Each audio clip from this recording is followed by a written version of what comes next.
evening, everybody. Welcome in. It is Wednesday at 9 o'clock. Actually, it is 9:05. This is the football show with no name. So we're coming to you on Wednesday today, Sunday last week. We're gonna kind of switch it up. Maybe we'll do both. Maybe we'll do both. We'll see. Lauren down there in Who Dat Nation with the paper bag over her head. Repping. Maybe you for the old school. Maybe you should draw a rattlesnake on there for Mr. Spencer Rattler, representing you guys for at least another week. Anyway, it was all good. A month ago, it was all good. It was all good. And Lauren was buying Super Bowl tickets and looking for hotels and everything. Ross Jackson has been like my therapist every morning on Locked On Saints. Well, but he's playing this weekend because they are getting Britton Caesar Reyes back and one of our other interior guys. So they're going to put him on, see how he plays with an actual offensive line. Well, all right. So I'm Clintonian. You got Lauren Who Dat Nation on the bottom, and you got Big Jeff on the top left here to complete the square. So where do you guys want to go? Because I mean, how much could we actually talk about? So we could talk about trades. We could talk about injuries. We could talk about how the Kansas City Chiefs are still undefeated. We could talk about how Lamar Jackson and Derrick Henry look like they are the match made in heaven down there in Baltimore. So, Lauren, you know what, Lauren? Let's start with this. Let's have you talk about your hometown Baltimore Ravens. Yeah, I actually had some requests for that. Some people were asking me. Yeah, let's talk about your hometown Ravens for a second. Derrick Henry, 169 yards again. Late 169. Yeah, I mean, but like he had that 81-yard touchdown. I mean, taken away from him pretty much. We play fantasy. We don't care when you get it, as long as you get it. No, but I mean, so Derrick Henry is like, what was like top of the second round in fantasy is probably where he was going, middle of the second round. And this dude is the leading rusher in the NFL. He is the most unstoppable force. Him and Lamar Jackson look pretty unstoppable, and it's making Zay Flowers look even better. So, Lauren, tell us what the pulse is in Baltimore. The pulse is good. I also really, and I thank my cousin Nick for this, because at the last minute, I'm like, man, do I play Rashad Bateman and James Conner, Derrick Henry, and Nelson Aguilar? I put Bateman in DraftKings, but Bateman looks really good too. Mark Andrews is back out of nowhere. Yep. I mean, I heard that he likes to play. My cousin also told me he likes to play well for his boyfriend. I didn't realize Baker and Mark Andrews were like best like BFF. Yeah. But I mean, college the thing I roommates, heard right? today was that the Steelers fans have been running their mouths a lot to the Ravens fans, and a really good point was made to me that the Ravens, they the Steelers fans like to talk about 6 rings, and the point was brought up that the Ravens have only been a team for 27 years. How long the Steelers have been a team, and how many rings have they won in that time? And the answer to that is 2. I looked it up. They've only won 2 rings. Since the Ravens have been a team, and the Ravens have 2 rings. So hopefully we can duke this out for real. Well, on that note, Mike Tomlin just continues to get it done with whatever he has, right? Like mediocre Mike, So, but 5-2 right now, speaking of the Steelers, 5-2 with, I mean, a subpar quarterback. I mean, Justin Fields was good for what they needed, and they won there because their defense is good enough. Russ is like, he was 264-2. That's unbelievable, right? Yeah. I mean, so maybe this is the revitalization of Russ. But anyway, let's go back to Baltimore. Derrick Henry seems to be unstoppable. So like him and Justice Hill, Justice Hill is a very good complimentary. I don't think many people give him his flowers like they should. He does. Yeah, we had the one that helps Derrick game early. They're not running him into the ground because of Justice Hill, right? Which is huge. Well, it's not about the one game, Jeff. You know what I'm saying? Like sometimes, like this dude will get 3 catches for 37 yards and 5 carries for 40 yards. You know what I mean? But I think that's what frustrates if you have a Derrick Henry owner. When you're watching Justice Hill just get these freebies and you see Derrick Henry on the sideline with no helmet on, like, when is it going to happen? Like, it happened, but if you're a real Derrick Henry owner, like at halftime, you didn't think it was going to happen. Yeah, but you really didn't think mad with 169. I mean, this dude's out there. This dude's out there leading the NFL in touchdowns and rushing yards. Now, I did a quick look through some of these leagues here. Shout out to our boy King Olay, who actually drafted Derrick Henry at 1.12 in the football show league. Wow. I saw him get drafted in any of the ones I just scanned. In a full PPR league, y'all. In a full PPR league, Derrick Henry goes the second pick. Shout out to you, sir. Yeah, for sure. For sure. And that's, you know what? That's a pretty competitive league so far. It is. Right? Not for me. Well, no, let's see where you are. I know that I'm up there. I've had a good season, and now that I got Malik, I think, do I have Malik in that league? I think I have Malik in that league. I mean, this league, like the top teams are league. Clint and my nephew. They're 6-1. Yep. But I'm still in the last playoff spot, and I'm 3-4. Yeah. I'm 2-5. Now it's weird. I have played some weird teams because I've scored 1,000 points. I shouldn't be in 6th place, but yeah. Oh, I don't get it. My team, it makes no sense to me. Yeah. All right. So Baltimore's good. They have all the pieces. If Mark Andrews is playing like he is right now, and Lamar, they can beat KC and Kansas City come playoffs. Look. Okay. So here's. So this is the problem with Baltimore and Kansas City. I think it's more mental with Kansas City and Baltimore because it's just like sorry for a college basketball reference, but it's just like when Roy Williams had any interaction with Tom Izzo on a basketball court, it was always going to go Roy Williams' way. And it's just that Debo mind control that some coaches have. It's like the water boy, right? So it's like Coach Red Bull, you know what I'm saying? I mean, the dude is scary, right? So, and they just don't play well against them, or they play well against them for 3 quarters, and then they get Patrick Mahomes, right? Have you ever won? No, they haven't won in Kansas City, I don't think. They probably have never won in Kansas City. Probably never. Not since Lamar been there. No, but I mean, Lamar. And speaking of Patrick Mahomes, y'all, not to jump everywhere, but I was talking about this earlier out with some drinks with some friends. This dude has not been a top 15 quarterback, top 17 quarterback. And in 19 I was weeks, go back to last year because he cost us the championship last year. Weeks. I think it might be actually 20. But like they were talking about how he's a streamer at this point. Because dude. But what do you think? What do you think D-Hop does for Patrick Mahomes, or do you think he does anything? I think, as the D-Hop fan club president on here, I say, all right. So if we've seen Juju injured, 60% snap rate. He basically played in 3 games. Yep. He had 11 targets, 9 catches, 170 yards, and a touchdown. D-Hop is at least that good. I mean, at least that good. He's just very different. He's not that cut across the middle of the field receiver. Injury is gets back together. They say he's going to play Sunday, but I really think he's probably the guy in a Baltimore, Kansas City game or a Cincinnati, Kansas City game, something crazy that might happen like that. He's the guy that's going to come up with that MVS catch, that Mecole Hardman catch. Well, he is that guy. He's at least 10 times better than either one of those guys. And Patrick has made them eternal free food getters in the Kansas City for the rest of their lives. Here's one of the problems with Baltimore, and something I was just pointing out to one of my friends. Baltimore's pass defense is 32nd in the NFL. But Kansas City's pass offense isn't scary. Really it doesn't. Not scary. But see, here's the thing: it's Patrick Mahomes, bro. It doesn't matter. It doesn't. Like who has Baltimore played this year? Though I think those numbers are skewed because I think in a fantasy perspective, haven't they already played Buffalo? You would take Josh. They played Dallas. Regardless what you think about Dallas, they still score a ton of points. And Dak in garbage time, he's still going to get his 300, 325. Who else have they played this year? I think those numbers are skewed because they get a lot of passes late. The Tampa Bay shit the other night was damn. They intercepted. Be last.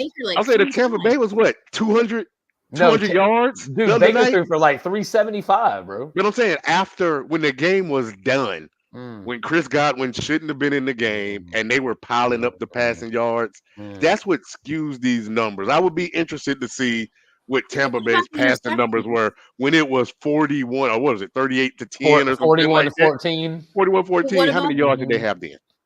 He threw 3 interceptions. Yeah, I mean, the Marlon Humphrey, those were really clean. Awesome they were definitely clean interceptions. I mean, but they're still the easiest team to pass on. And I think that to Ferg's point, I think they're skewed, but I think for a different reason. I think because you can't run on them. Well, That that's you have to throw the that ball. part. It's like Detroit, right? So Detroit, you can't run on, so you have to pass on. I think they're the 28th ranked pass defense in the NFL. But I mean, it's like you have to be able to do something. Your yards got to go somewhere, And whenever you play Baltimore and Detroit, they just go to the passing game. They got it. I think that's the only place for them. Shout out to Jim Harbaugh for remembering Mark Andrews' name. Right, All right, so instead, so to keep with the trade talk, you have Amari Cooper that got traded from that was great from the Browns to the Bills. Great for fantasy owners. Great for fantasy owners. Great for Amari Cooper. Great for Josh Bills. Allen. Yeah. And I think even better for James Cook and Keon Coleman. I just think that it's going to be a trickle down. And Amari only ran. So check this out, y'all. He ran 12 routes. He ran 12 routes. Keon had to tell him one of them mid-play. He was 4 for 66 and a touch. He ran 12 routes. According to Keon, he didn't tell him the play. He just confirmed the play that Amari. That's what he said. That's what a rookie's supposed to do to a veteran. He knows better already. He's only there for like 5 days. Right. I'm sure they threw that play in the dirt. Hey, run up the seam. Run up the seam. I got you. What did Devontae? What was Devontae's stat line with Aaron Rodgers? It was tragic. Did I he think play? it ended up being like 3 for. He had 6 targets, I think. I can't watch the Jets. Hold on, I'll tell you. 6 targets. I think 3 for like 33, maybe. Yeah, I mean, it wasn't great, but I mean, it's the Jets. It was tragic. They're the most boring football team to watch. They have figured out a way to ruin Devontae and Garrett Wilson at the same time. But didn't Brees have a good game? Oh, Brees had an awesome game. Right. So it's like for fantasy, it was great. For Jets fans, it probably wasn't. 3 for 30 on 9 targets. 9 targets. Okay. Scored 7.5 points in the show league. And who are they playing? They were playing Pittsburgh. Pittsburgh. They were playing Pittsburgh. They get New England this week. Who was guarding Devontae? Like what was the corner? Do you know? Joey Porter Jr. probably when he was in the game. Okay. All right. So that makes sense. Or Joey Porter might have been on Garrett Wilson, depending on whether they flipped. I don't really know how many snaps Devontae got out of those targets. I don't know how long he was on the field. All right. So what other trade was impactful this week? Not the one that has happened, but the one that is about to happen. What is this? If Cup ends up at Tampa Bay. Is that what you're predicting? Because you did predict. I'm predicting Cup to Tampa Bay, but for some weird reason, there is this rumor going around on the internet. I haven't debunked it yet that the Vikings are interested in Matt Stafford. I don't know what's going on there. Why? Is there something wrong with Darnold? He's hot right now. Yeah, but there was a thing that I could think was if you trade Darnold for Stafford, then as a Oregon Rams organization, Stafford's up at the end of the year. You don't have to go through the messiness of Darnold winning the MVP or making a Pro Bowl while you're trying to bring J.J. McCarthy back to be your starter. That's the only logical thing I could think of. It clears Sam off the books. If Sam finishes great, we don't got to give him $35, $40 million. We already got our franchise QB on IR making $7 million a year. So what happens with Kyron? I mean, Kyron still runs. There got to be a pass. I mean, I don't think at this point, and I'm crazy to say this, I don't think there's any difference between Sam Darnold. Yeah, Sam Darnold, Matt Stafford, like some significant difference. Like if you plug Sam Darnold in and he knows enough plays, they're gonna look. The Rams are gonna look the same. I don't think there's any difference, especially if they don't have Cup or Puka out there. Well, Puka's going to be Darnold and 3 backup. Wow, they opened the window, so he got 21 days. Yeah, they opened his window. They opened his window. Put you at what, week 10, 11? Well, and they said that Cooper Kupp didn't play last week because they have the Thursday night game, and why Cooper Kupp didn't play last week because I think Cooper Kupp was on the deal plate for Kansas City, and when the Tampa Bay thing happened, they probably are willing to give the highest amount to get one. So my heard was a second. Does he want to go? Second for Cooper Kupp to go to Tampa. Yeah. If the Tampa Bay was willing to give a second, then Rams will go ahead and break this up. Let's talk about this real quick. So let's say let's live in a hypothetical world where Cooper Kupp goes to Tampa Bay, And as we talked about, as I said in our group text message yesterday, when Lauren was talking about Baker, right? Or no, who were we talking about? We were talking about Godwin being hurt and Mike Evans getting hurt and Trey McMillan. And I said that Baker was unstoppable. Yeah. And he is the number 2 because Lamar. He's the number 2 quarterback in the NFL right now. He's unstoppable because you play with the number 2 wide receiver in fantasy. Well, see, this is what I'm saying. GOAT who does not but get hold on a second. But Mike Evans has always been good. He's always every year good. He's Mr. Consistency in the NFL, the wide receiver position. He's missed 9 games in his entire career. He's had 1,000 yards in every year in his career. I think he has 7 or 8 touchdowns minimum in every year that he's played. The dude is Mr. Consistency. But Chris Godwin was good, but he wasn't as good as he was last year. This year, so Baker's been better. The Chris Godwin was good. Chris Godwin got moved out of the slot with Canales. When he went back to the slot, I told you when we did our very first show, you might have been on the draft, I told Chris Godwin is going to be a top 3 wide receiver in the slot this year. And he definitely will. And I drafted 300 teams, and I spent 8 hours on waivers yesterday because Chris Godwin is owned on, I believe, 89 of my 300 teams. And then I had to drop him and replace him, mostly in redraft. So it's tough, I knew he was going to be good in the slot. Yeah. He's unstoppable in the slot. Yeah. Playing him at the outside was what the problem was before. And this McMillan kid is going to be a good pickup if he's for some reason still out there and he cleared waivers this week for some odd reason in your league. I don't know who he's definitely worth a pickup. And the I guess. The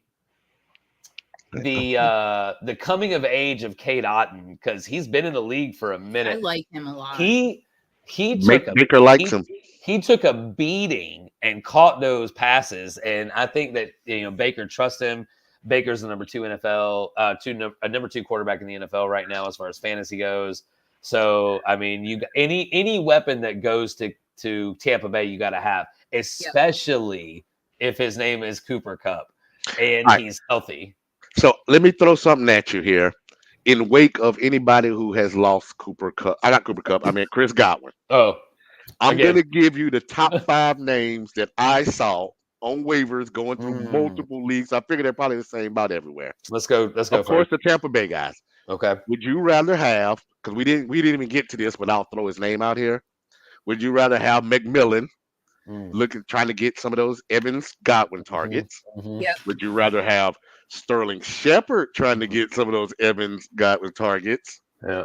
Would you rather play Otton if he was on the waiver wire at one of your flex spots to get the targets?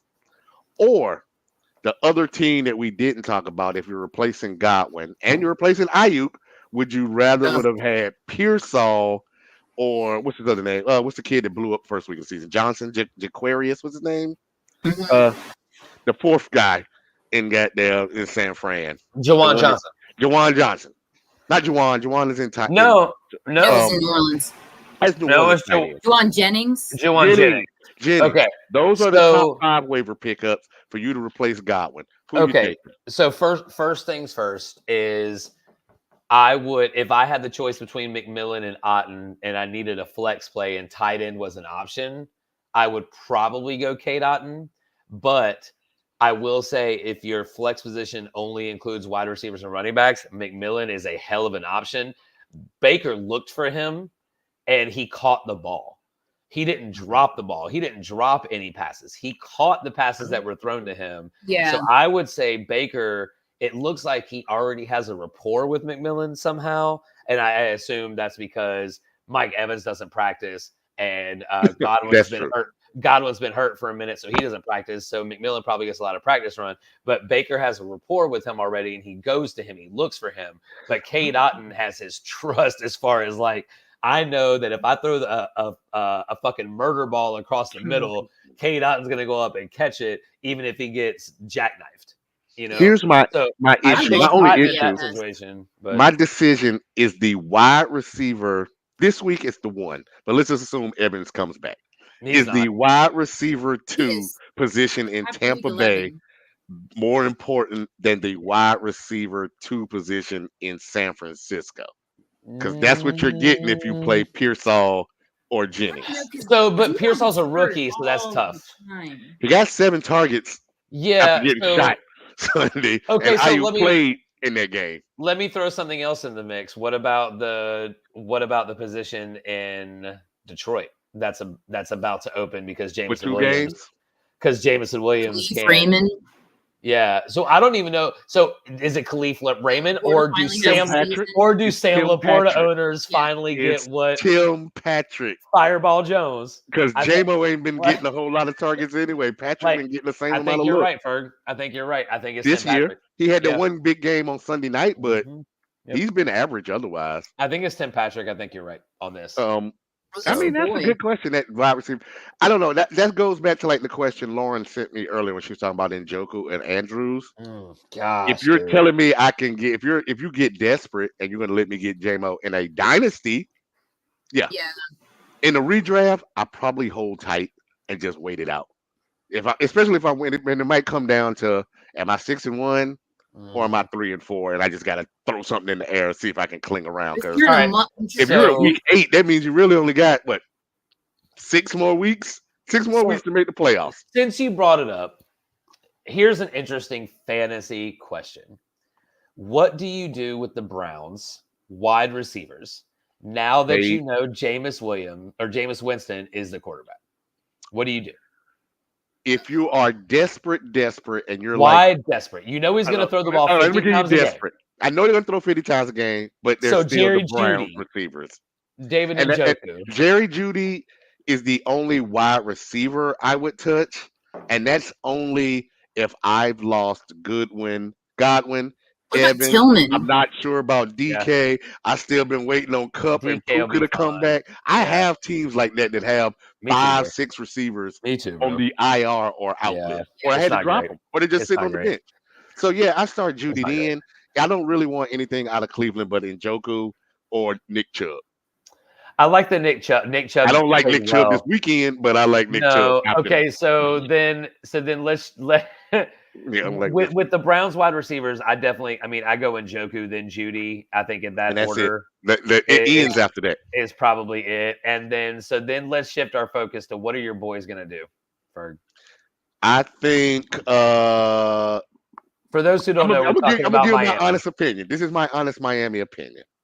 The man has already decided he's going to play. So me talking about whether he should or shouldn't is now irrelevant. I told you $147 million is too much to give up. Nobody's giving up $147 million. Yeah. With that being said, if you were smart like I was last week and were able to sit Hill and Waddle in a lot of places, you may have survived and your fantasy teams may be good. Yep. Whoever you played in their place this week, put them on the bench. Yep. Put Tyreek back on. Tyreek is already tweeting. Tyreek hasn't tweeted in like 5 weeks. Tyreek has been tweeting nonstop for the last 2 days. I fully expect. Who we playing? Arizona? Yeah. Tyreek, 7 for 110 and 2 tutties. Bruh. If Waddle's not questionable in plays, I'm giving him 6 for 90. Jonnu, 3 for 30 and a late touchdown. Mostert for 50 yards. A-Chain probably won't have a big game, but he'll have one big play. I just the stuff with Tua, I mean, look, I want him to play as much as the next fantasy owner of Tyreek.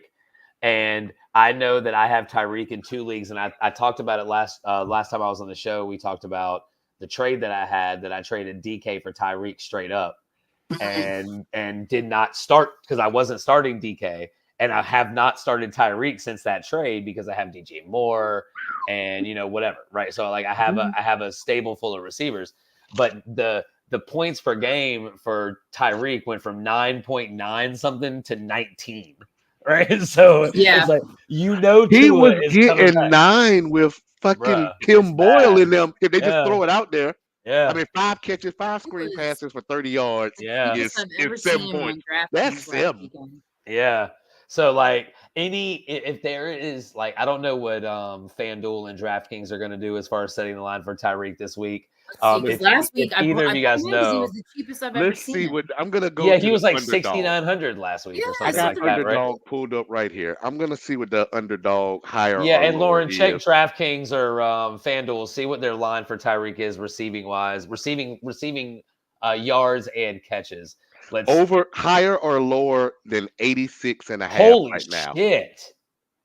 He hasn't had 86 yards since Tua went out. That's the higher or lower. Bruh. And then there's That's a a Tua effect. higher or lower on 6 receptions. He's Okay. $7,000. Yeah, That's Tua it? is higher or lower than 240. Take that, Oh, Lauren. shit. Let me change But this lineup. what then, is he on DraftKings? Like, is he like not DraftKings like daily? Like, what is his over under on yards on DraftKings and FanDuel? No, Who, if I for could let me Tua? see. Yeah, for no for Tyreek. Oh, Tyreek. Because you said underdog was let's see. 86.5. I'd be interested to see 86.5. what DraftKings and FanDuel Well, you do. look up that. I'm gonna look at Prize Picks right quick because I bet you Prize Picks is probably a little higher. Well, I don't know if they have the projected on. Do they have that on? They should. You should, because you can bet on that already. Yeah, you can bet on that stuff already. Because I plan on taking the over on any of these. Yeah. Well, I mean, as long as it's not stupid. So let's see. Let's see what they have Tyreek at. NFL. Let me see if I could find another way. Why is Kenneth Walker hurt again? Oh, they only have the team bets up there. They don't have the individuals yet. Yeah, but I'm glad we talked about it because I just put him in over Drake London. Yeah. Because he's cheaper than Drake London. Yeah. Jake London is probably 7,600, 7,800, something like that. 72, but that's not bad. I also put Kate Otten in for that. That's like I would too. I mean, amazing lineup I built based off of Bo Nix because I have a feeling nobody can stop. Carolina's so bad. They're so bad. But And you he's can't. coaching. But Kate Otten, Baker's got to be able to throw to somebody. And he's not they gonna have no Evans. Miami or Arizona players on Prize Picks up right now. They're playing Atlanta at home. Yeah, and Atlanta's defense isn't that great. And like with Kate Otten catching literally everything Baker threw to him, he definitely gained that trust, and he's going to be the number one option for Baker on Sunday. So, yeah. What's the over under for Bryce Young on Sunday? I want to pick something on the under. Yards. Is it 115? Because I want to take 4 interceptions. I'd say 115 yards. I don't know what it is. 4 interceptions. That I feel bad for that kid. Like he can't. Kyler's over under on Prize Picks is 208.5. That's about right. Jameis Winston's is 227.5. There's no way he goes into that game and thinks he can do anything other than lose and lose badly. I mean, yes. Against Denver's defense, he is terrible. Two passing yards on Prize Picks over under 240.5. Over 240. Bo Nix over under 209. Under. Still haven't found. They don't have Bryce on here yet. Okay, here's your boy. Bo Nix gonna run for 80 yards. Let's talk about quarterback. Quarterbacks is a good one. Drake May over under 214.5. Over. Easy over. Against the Jets? The Jets? Over. Easy okay. over. Easy over. Kirk against Tampa Bay over under 242.5. Under. Jordan Love against Jacksonville. Hold on. Let's stop there. I don't think they're going to need to score a lot. Again, they're down. Tampa Bay's down. Their 2 best receivers, and Rashad White sucks. So I'm just saying under. I'm taking the under for sure, and I just don't think that. Yeah, I just don't think they're going to need to score that many points. So no, under 242 for sure. All right. Jordan Love against Jacksonville over under 256.5. Against who? Jacksonville. Where at? In Jacksonville. This is in Jacksonville, I believe. So it's going to be warm. I take the over. Yeah, over. Yeah, over on that. All right, same game. Over under Trevor Lawrence 234.5. Under. CJ Stroud. Jair Alexander's too good. He's going to take away Brian Thomas Jr. and Christian Kirk's going to have 6 catches for 80 yards and a touchdown, and Trevor Lawrence is going to have like $180. Okay. I don't see it. These two dudes aren't playing each other, but they have the exact same number. Matthew Stafford and Josh Allen, both over or under 236.5. Ooh, Stafford under, Allen over. Vikings at the Stafford at Minnesota under. I go with that. Under. Josh Allen at Seattle over. That's going to be Geno Smith is the number 1 quarterback in the league with passing yards, right? So and touchdowns. Yeah. This one seems like it's going to be a shootout. This one seems like a trap right here. Yeah, it's going to be Kyler Murray at Miami over under 208.5. Under. Over because I think you guys are going to push him. I think we're going to start to. scoring, and they're going to have to throw the ball. I think that he's going to run for 50 to 75 yards, and I think that he'll actually have a good game. I'll definitely take the over there for sure. Can we talk about Arizona for a second? They are insane. I don't understand how they cannot have a winning record. Okay, so can I tell you something that I heard? And Ferg, you probably heard this too. Okay. On the footballers, right? Because they're based in Phoenix. They're a huge Cardinals fan, and they said that what they're seeing right now and what they're hearing is that Arizona has a lot of plays drawn up for Marvin Harrison Jr. that take time to develop. Yeah, and their offensive line isn't giving Kyler Murray enough time to have those develop, so he's having to flush him. He's being flushed out of the pocket, having to find shorter routes, having to find his dumb down guys. Because the O-line sucks. Okay, that makes sense. Because I'm like, you have James Conner. Yeah. You got Marvin here. They got Trey. They have some injuries. They have weapons at some key defensive positions that we don't talk about because we don't watch the Arizona Cardinals play all the time. They also have extra. This is just my opinion. The Cardinals seem to have extracurricular shit going around. If you watch the footballers or you watch other shows or you just watch football news in general, why are they having a news incident that their cheerleaders weren't allowed on the field because of the way to see extracurricular stuff in the building does not count towards winning football games. That's their problem. They need to make a decision. Are you going to be Marvin Harrison team? Are you going to be James Conner run the ball team? They haven't decided. I honestly did not I'd never paid attention. I know offensive lines are important, but the center and the O-line, I didn't realize how important that was until week 3 with the Saints. Once they lost Eric McCoy and their interior, I was like, oh my God, that's you can't play. It's funny you say that because it's interesting how this season in particular, or the last 12 months, we'll say, how the world has come to know Jason Kelce as this great football mind. When he was playing center all of those years, you never heard Jason Kelce's name.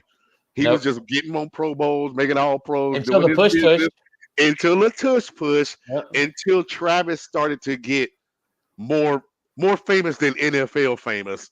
Yeah. Right. Jason Kelce, they won that parade. They won this. Oh, Jason Kelce went to that parade in that New Orleans looking outfit, and it's since then the world has recognized centers are pretty fucking smart. He's pretty fucking important.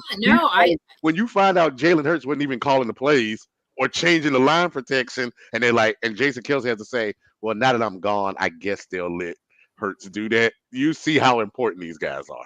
Yeah, it's incredible because you saw how the Saints played the first 2 weeks, and all of a sudden it just completely fell apart. We lost our rookie, the Talisi Falango, he's out. I read Carr's going to play Sunday though. No, it's not. Not a chance. They said he had a throwing session today.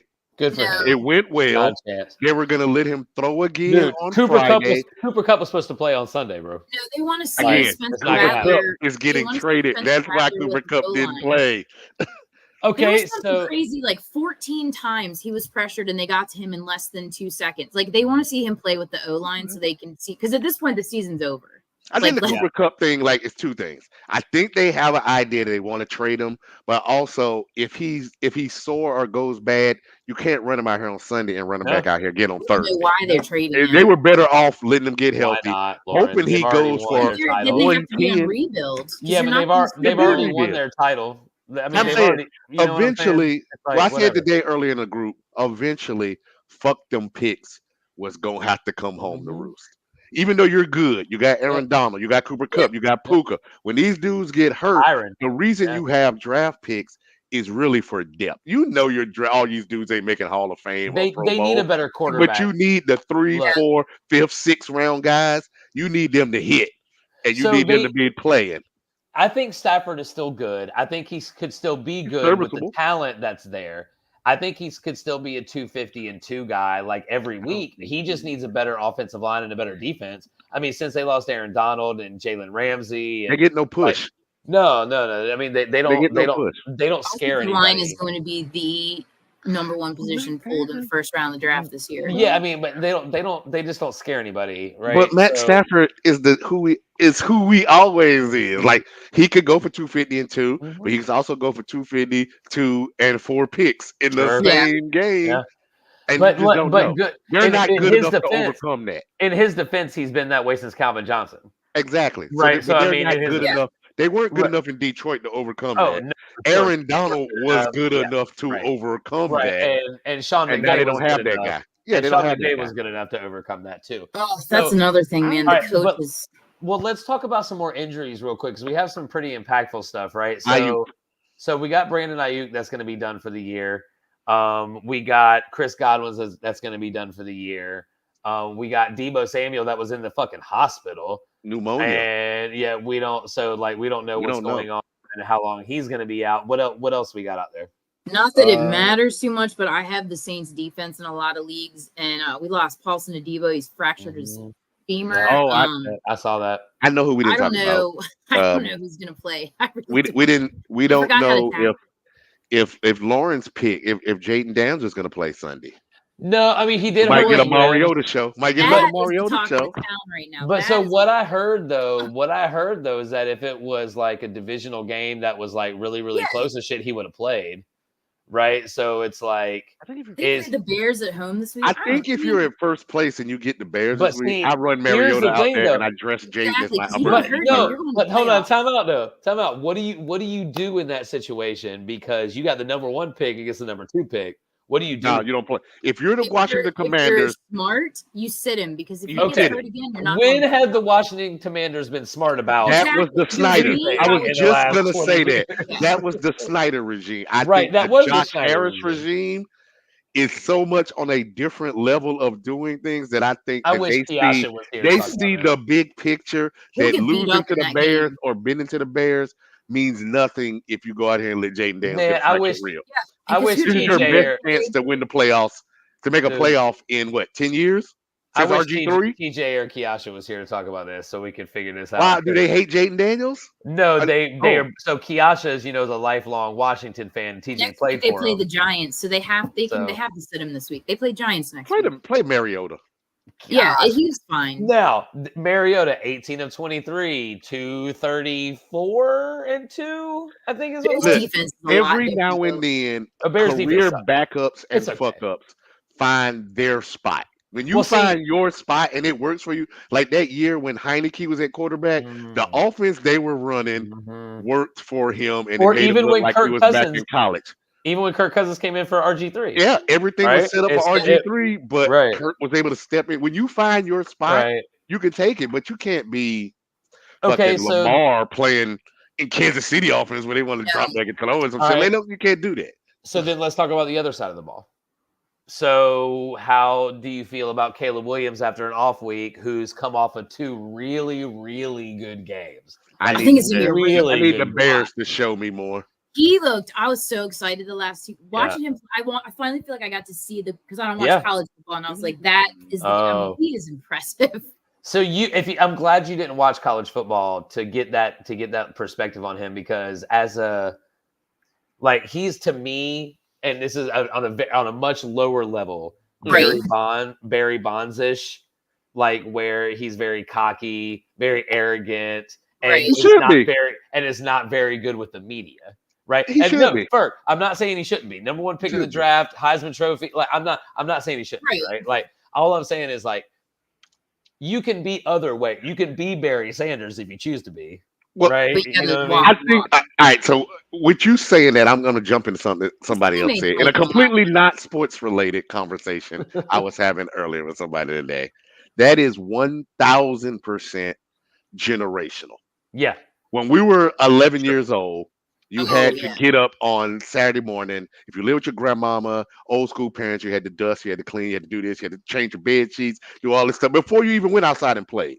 If you're 11 years old in 2024 laundry in the dryer and you happen to play ball, you're at an AAU tournament 6 states away from where you live, where every adult in there is blowing so much smoke up your ass about being the next one or at a 7-on-7 tournament in this case being the next one when Nick Saban is calling your school, talking to your high school coaches, when it's news, like even in my little town, it's news that somebody took a picture of Mario Cristobal at the fucking gas station in this little bitty town. These things are important to these kids, and what's not important is sportsmanship. So like it sounds cliche and corny, but I mean, I can't really be mad at the new age athlete, because this is how they were brought up. They're like the Gen Z, and it's actually they have a leader. They're following the LeBron plan, and LeBron is not an asshole. He's a great guy. Oh yeah, but he has led the player empowerment movement, so that when it has trickled down to the grassroots high school, middle school level, it's not really empowerment. It's more fuck you. I think I'm the dude. I got a LeBron. I'm that dude. You're not that dude. I think it's him. I think it's him and Dion. Yeah, him and Dion. I got a LeBron question because I have not. Because someone said this to me this weekend, and I got really upset because I love him. I have like a secret crush on LeBron. I have not paid attention to any of the P. Diddy shit, but somebody told me he was involved and all, and I was like, stop. There's no way. I did not hear anything like that. I didn't hear what you just said there. I didn't hear that. Like, hold on, let's rewind. The most shocking thing I heard was Cuba Gooding Jr. That's the most shocking. I believe though, because he's already been arrested. Okay, your name, you're Lauren, you're Clint. You are a young, up-and-coming singer, background singer, rapper, dancer, whatever. It is 1999. I'm going to the island. You're on the set of a Biggie video or whatever, and Diddy says, we're having a party at the crib, swing through. You're coming. So I think a lot of Diddy stories are 1,000,000%. Yeah, I think Diddy stories are people that were actually there. Be like, I don't know if every time I've been to a lot of parties in college and as an adult. I have been to a party where it was a pro athlete throwing a party. I will not say his name, but I knew enough when I was at that party that I knew it was a whole lot of chicks walking around looking like Instagram models, half naked downstairs, and it was a whole lot of dudes walking around upstairs in Timbs and robes to know what was going on up there, but there was no females up there. Not my place to be worried about or reporting. Good thing we didn't have social media back then when these things were going on, but I'm just saying, it's always been like that. And this is not a billionaire rapper, is just a regular NFL player with a little bit of money. If I was invited to a Diddy party, they were like, sign this NDA. Like, what is this for? Like, doesn't matter. Like, actually, no. Would you even read it? No. You would have been signing it as you were pulling off your shirt, walking into the door when everybody else had their shirt Where's the off. baby oil? Where's the baby oil and the liquor? Give me one of them IVs too. Shit. That's what you would have been saying. I'm just being honest. Being honest. Like, because you're young, you have money, you want to be with people of influence. And after Biggie died, and especially after Tupac died, Diddy just filmed the vacuum. He filmed the void. That dude. Yeah, he filled the void. Yeah, he was that dude, and everybody wanted to be that dude. I had this conversation with my wife. I tell her it's impossible for us to react to Diddy the same way we reacted to R. Kelly, because if you're our age, that basically means you have to erase your entire high school through college, young adult music life. If you say, I'm not listening to nothing Diddy did no more. It's not possible. I don't like anyone doing anything, but like R. Kelly. Lauren. I'm just saying, it's impossible. Okay. So hold on. Like, I have kind of feelings that, like, I do not, let me just start by saying this, do not condone anything that R. Kelly ever did, ever thought about doing, everything that he got arrested for. I do not condone any of that. But I'm going to sit here and tell you guys something. Ferg, you know this. Lauren, I don't know your music history. 12 Play is one of the greatest R&B albums to ever exist. Ever. Like, Booty is one of my favorite songs. It's not one. I can say it. It is in the top 3 ever. It is. And depending on your age. Songs come out and people like now, whenever that shit came out, sorry to take this on Kelly wise, but like when all that shit came out and then you listening to It Seems Like You're Ready and your body's like that's one of the best albums in the history of R&B music. Listen, I'm pretty sure if it wasn't for 12 Play, I had one less kid. I'm just saying. I'm pretty sure I would have maybe 2. So I can't compare them both. I saw him in concert at the Smith Center in 1996. Why are you like the 10th person that has told me they were at that concert in the last month? It was him, Heavy D, right? And Jodeci. And Heavy D walked out of a big purple big red velvet heart in a all white suit with a top hat, a cane, and a red feather. And Heavy D threw that shit down. I saw Heavy D. Threw that shit down. I saw him in Charlotte. R. Kelly came up there, and at the last song, it was Your Body's Calling Me. Dude dropped his pants. Did the police come on stage? Like, dude, your boy was there in cross-color pants. Come on, Ferg. Stop telling all your age. Stop telling your age. Look, Stop telling Lauren you're old. That was a great show, but I was like 15. So why were you at an R. Kelly concert? Let me call your parent. I need to talk to you. Look, one of your parentals. The first movie my mom ever took me to the movie theater to see was Beverly Hills Cop. That explains a lot. That explains a lot. You're welcome. My first movie was Star Wars. Your first movie was mine was Return of the Jedi. Yeah, yours was Axel Foley. Mine was Luke hanging Skywalker. on the back of a truck, stolen cigarettes. That explains a lot about our dynamic and relationship. For sure. I understand it now. Okay, so let's talk a little bit. We kind of jumped all over the place. I do want to give the people. It is Wednesday. Let's talk about the game tomorrow. Okay, Minnesota. So we got Minnesota and the Rams. We've already talked, kind of skipped over this stuff with injuries and all that stuff. So here's the bottom line. It's I think it's the Rams by 3, Minnesota by 3.5. In LA, it's a 48.5 point over under. So if Cooper Kupp plays, which from all like indications, he's going to play. Unless he gets traded tomorrow morning. So Cooper Kupp's going to play. And if Cooper Kupp plays, he's in your lineup. There is zero questions about this. He is in your lineup. Don't put him in your flex. Put him in your wide receiver spot. This is he is in your lineup. Kyron Williams has scored in 9 or 8 for sure. No, he's got 8 this year. So he scored in every week this year. But I think it goes back to last year. I think it goes back to last year too. I think it's 10 or 12. Going back to last year. So you definitely play him. And then Minnesota, gosh, I mean, Justin Jefferson's, dude, I mean, it's like, is he the best receiver to play since Randy Moss? Like, and I know Tyreek is that dude, but he's just different. Like, as far as a traditional wide receiver goes, I don't know if there's been a better one since Randy than Justin Jefferson. I mean, you have Odell. That was that guy for what, 2 years, had a flash. 3 years, right? But like Justin Jefferson, if there's a ball that's thrown to the sideline, his feet are getting down, right? If there's a ball in the end zone if he can catch it, his feet are getting down and it's going. Here's my question: when you say is he the best wide receiver, are we talking about 2024? Are we talking about the body of work for everybody that currently plays football? I say both, because this ties whichever one you want to pick. The path we started down earlier on. Why in the hell we never name Mike Evans when we name the top 10 wide receivers? When if you look at Mike Evans' number, there are only 10 dudes that got 100 touchdowns. He's the 10th one.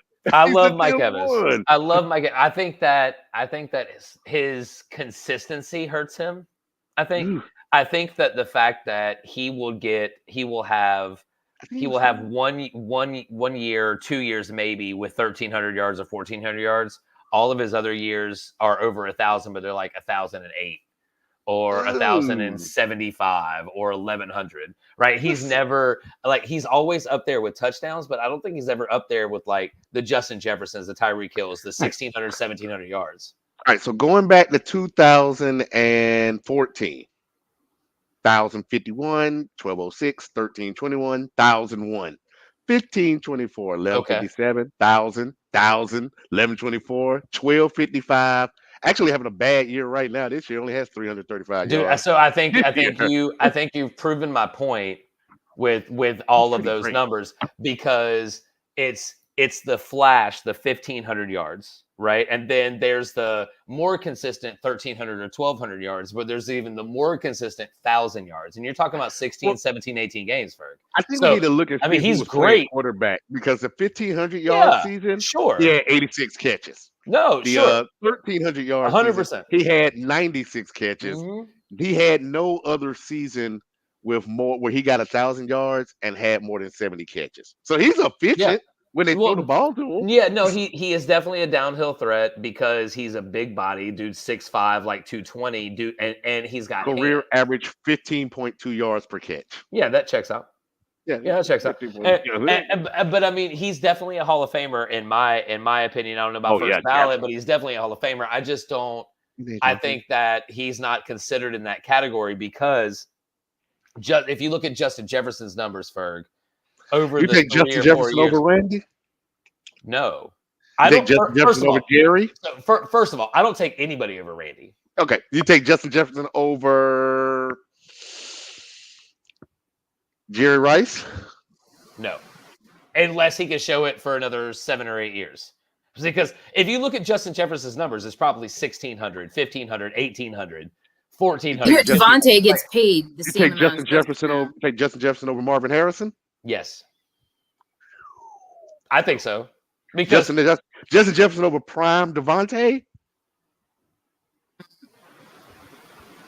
So do me a favor. Do me a favor and give Justin Jefferson primetime Aaron Rodgers. What about Antonio Brown?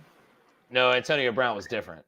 I don't know if Aaron Rodgers was better than Kirk in those years. I don't think Aaron was better than Kirk in them last couple of years. I'm looking at you funny for a reason, bro. Yeah, I don't think so. Ferg. Aaron? Ferg. We're talking about the last what? How long Justin Jefferson been in the league?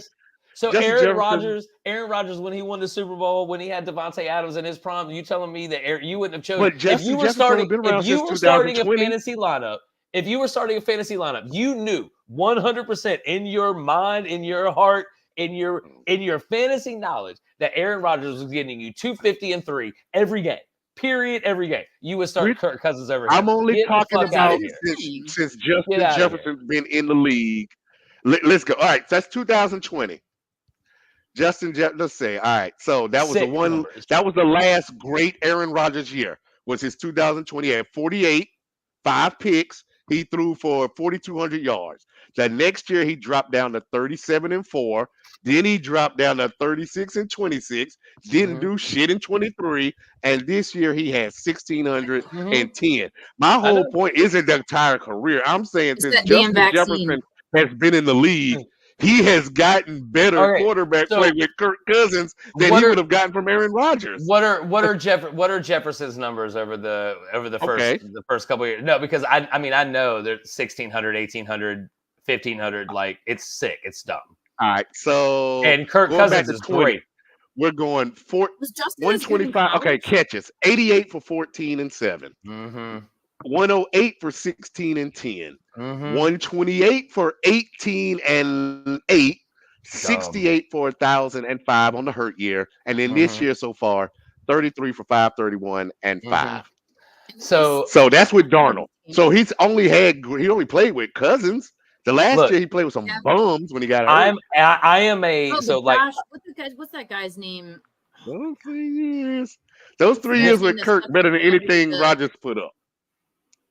So look, whenever we did our podcast show and for the Joe Schmo show, we were talking about we did like the shadow comparisons, right? And one of my favorite shadow comparisons that I ever did was Kirk Cousins to Aaron Rodgers, because they were very, very similar. Very, very similar. So I understand what you're saying. However, I think that Devontae Adams is, like, according to Justin Jefferson, Devontae Adams is the best wide receiver in the NFL.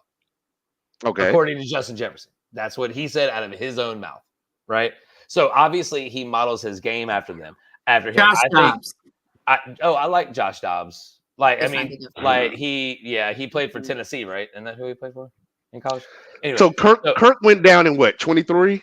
Yeah, no, I love Kirk Cousins. I'm just saying, if you had a prime Aaron Rodgers who was a better quarterback, for is all I'm saying, than Kirk Cousins over the last 3 years. Prime Aaron Rodgers was a better quarterback. I'll say prime Aaron Rodgers. Yes, I thought the better question quarterback. was, since Justin Jefferson has been in the league, No, would he have been better off with Aaron or with Kirk? And I think his numbers say he'd been better off with Kirk. He would have been better off of Kirk. He would have been better off of Tua. I mean, Kirk since 2020. And that was, and Rodgers won MVP that year with what, 48 and 48? 42, 4,265, 35. 42, 21 and 33. 4,629. Got hurt, had 2,300 yards in 8 games. So that, because I he'd have had about 46. And 18 touchdowns when he got hurt. This year, he's actually kind of slow. 1830 with 10 touchdowns, but they have Bijan now, but he got 7 picks this year. Well, okay. So then if we have we've already taken care of the Rams side of the ball. With the Vikings side of the ball, you got Justin Jefferson, you play for sure. Aaron Jones. You got Aaron Jones, play Aaron Jones for sure. I mean, if you need like a super desperate flex, Ty Chandler is probably not a terrible idea. I'm benching Addison. Addison is not a great play this week. I'm benching Addison everywhere. Unless I have no choice. Hawkinson may be back this week, but we don't know. Give me next week. Give me to the next. He may be super ineffective, like just out there for a couple of snaps. Give me to the next. Kind of see. But Minnesota is favored in this game. It is in LA. Vikings D too. Yeah, I mean, Vikings defense has been so good this year. So I mean, you just gotta keep playing them. They've been the backbone of their team. I mean, with Sam Darnold is back there. Yeah, I mean, and Sam Darnold's been good, and the Rams defense is I think it's 18th in the league against passing. So it's like right there, middle of the pack. And so you like, if you're looking for a good bet as part of a parlay, I would probably say over on his passing yards for the week. And maybe Stafford as well, because you can't run on the Vikings, so he's going to have to throw the ball. Garbage time. Yeah, and they're going to lose. The Vikings are a good football team. Who do you guys think is going to win that division this year? Because I was thinking about yesterday. The Lions at this point. I think the Lions are playing the best ball at this point. Love, God, he looks so good right now. I'm going to stick with the Lions Minnesota. Defense is better. I don't think so. I mean, look, we all have 3 different. That's great. They're that good. Minnesota, Detroit. Notice who we didn't say and why I picked Washington this weekend. The Bears. Yeah.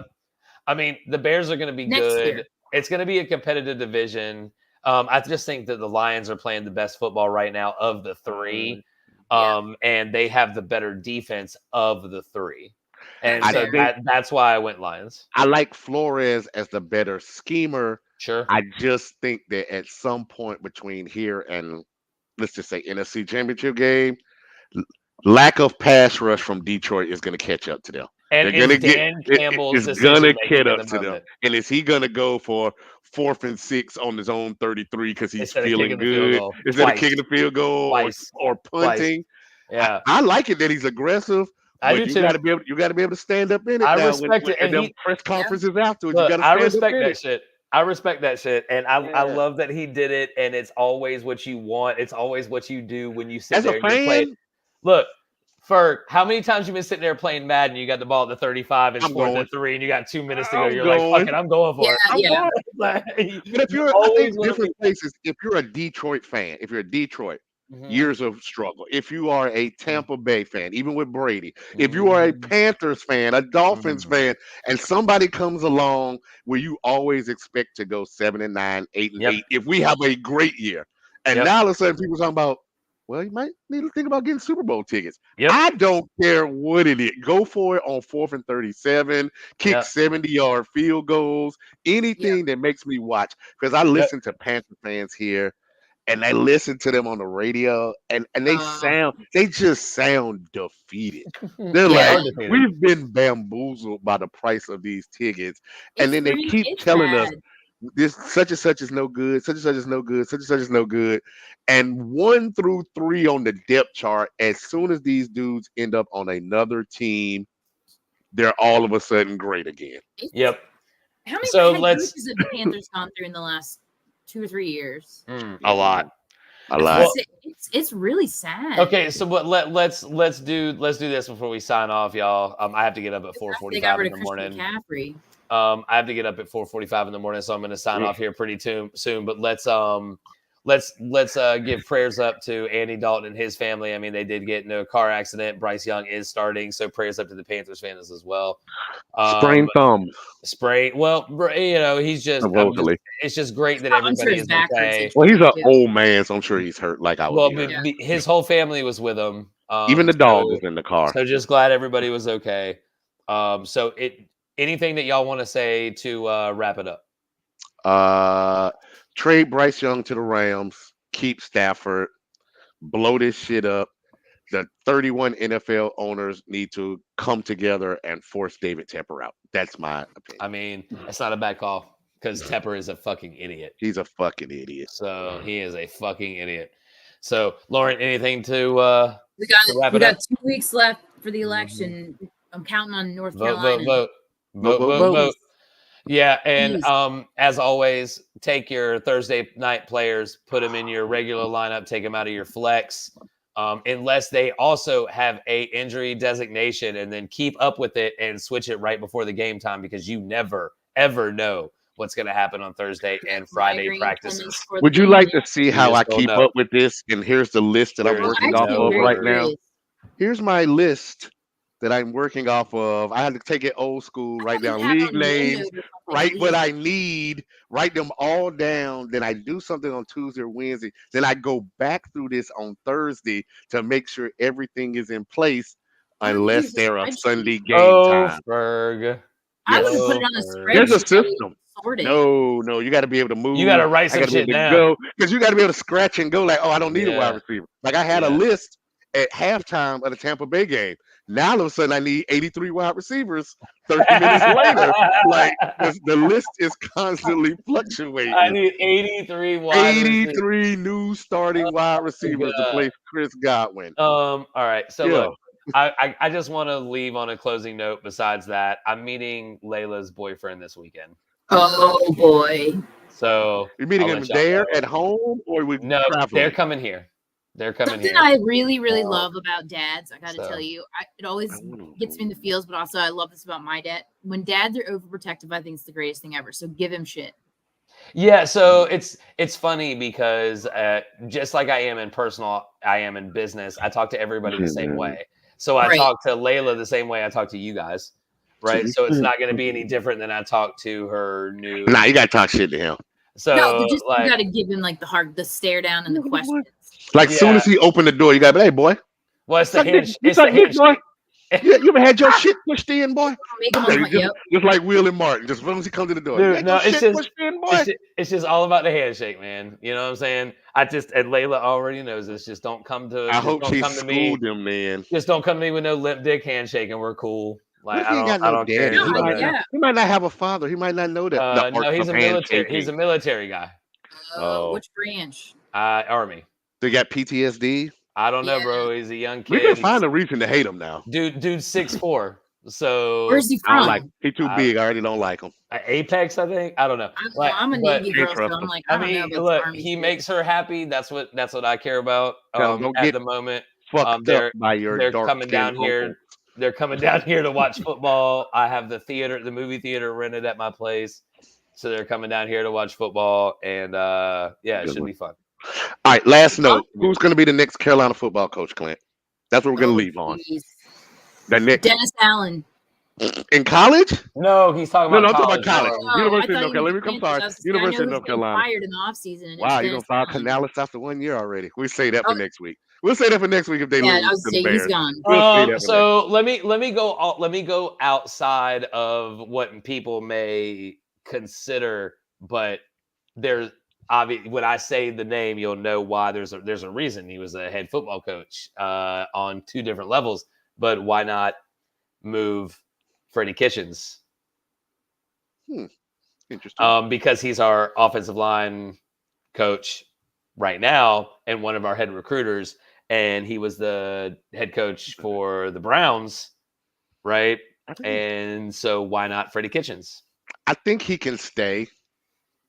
Yeah, but I think you need an overall good Febreze fresh on that. You got to clean most of the shit out. I think we need Cliff a Kirby Kingsbury. Smart type. Yeah, I think Cliff we need Kingsbury is my pick to be the next UNC coach.